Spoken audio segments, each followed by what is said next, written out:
Last summer, there was an event that involved my mother-in-law, Karen, and myself.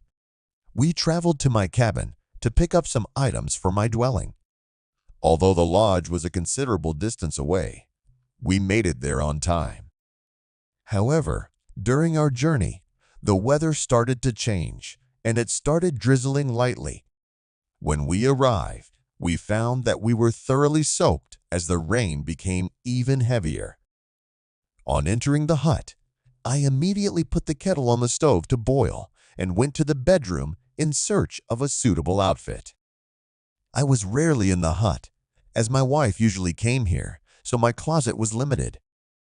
I managed to find a few things that belonged to Lisa that might fit Karen, but nothing that would fit me. One of Lisa's robes caught my eye, and, having no alternative, I decided to wear it. By the time Karen had finished showering, I had already donned the robe.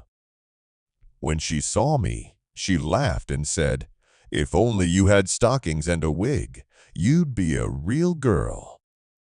We both laughed, and that was the end of it.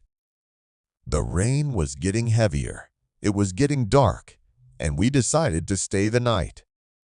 There was no point in driving back when everything was soaked. We called home to let them know and sat down to have tea. Digging through the cupboards, I found an unopened bottle of whiskey and an open bottle of wine. We decided to start with the wine. It was drunk quickly, after which we moved on to the whiskey. After the first glass of wine, I felt slightly intoxicated. Karen seemed to be experiencing similar feelings. Our conversation flowed freely, touching on a variety of topics, mostly family. I had some cards with me and suggested we play a little game. Karen asked, "What are we going to play for?" After looking around, I couldn't think of anything better, so I jokingly suggested we play for clothes. Karen had already lost several rounds, and if I had been sober, I probably wouldn't have made that suggestion. But it seemed funny at the time. I thought I could beat Karen easily, since I was much better at cards. At first, I let her win a couple rounds to make it more interesting, but then I started playing seriously. After a while, Karen started losing round after round, which amused me. We kept drinking and laughing.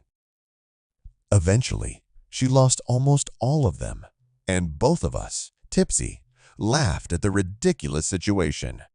Then, in a moment of silence, something changed.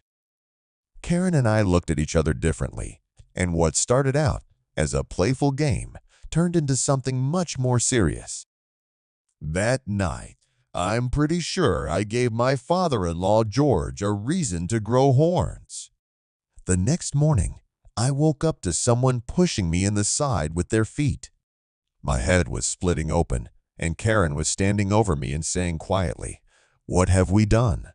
Son-in-law? What's going to happen now?"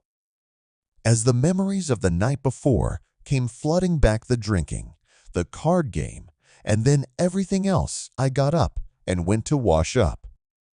When I returned, I said to Karen, "What happened is what happened. We can't fix anything. If we keep quiet, it will be forgotten." Karen agreed. We tidied up the bottles and cards scattered around the room, destroying all evidence of the previous evening. Then we got into the car and drove home, never to remember the events that had taken place at the cabin.